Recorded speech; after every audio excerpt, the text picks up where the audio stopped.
The story begins with a man who introduces himself as Jack Choi, who works at the Kingdom Palace as an employee of a private security firm. In other words, he's a security guard. He remarks that he's not working as a guard because he did poorly in school. His parents left him with a huge debt when they passed away, and he became a victim of a real scam which forced him to work as a day laborer until an acquaintance of his got him a job here. As a homeless guy, working as a security guard at Kingdom Palace isn't such a bad job. There are plenty of places here where he can sleep, including the break room and even the guest house when he's lucky. The job itself isn't hard. The problem is the residents. Jack was working like any other day when he found a phone. He doesn't remember seeing this before and wonders why it's here since the majority of unclaimed items are trash that people no longer want. He questions if someone discarded it and if he should just take it since he does need a new phone after all. However, he still wonders if he should wait here a bit in case someone calls on this number. He decides to try calling the numbers in the contacts to find the phone's owner. However, he sees that the battery is dead and tries to remember where he put the charger. The phone suddenly powers on and the word hypnosis appears on the screen.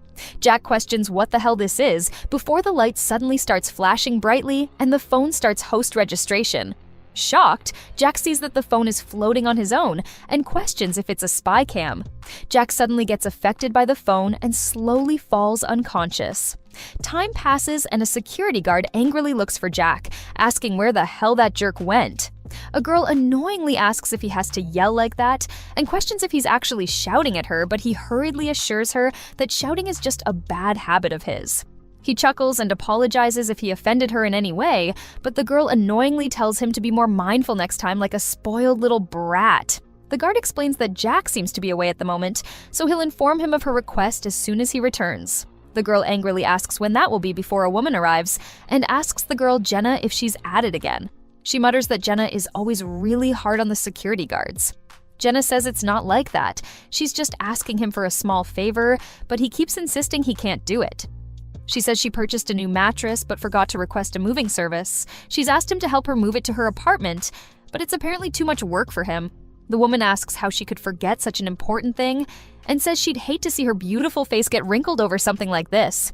Jenna appreciates her concern as the guy remarks that both of these are as nasty as they can be, inwardly questioning if they expect him to carry a mattress at his age, admitting that young people these days have no respect for the elderly like a boomer.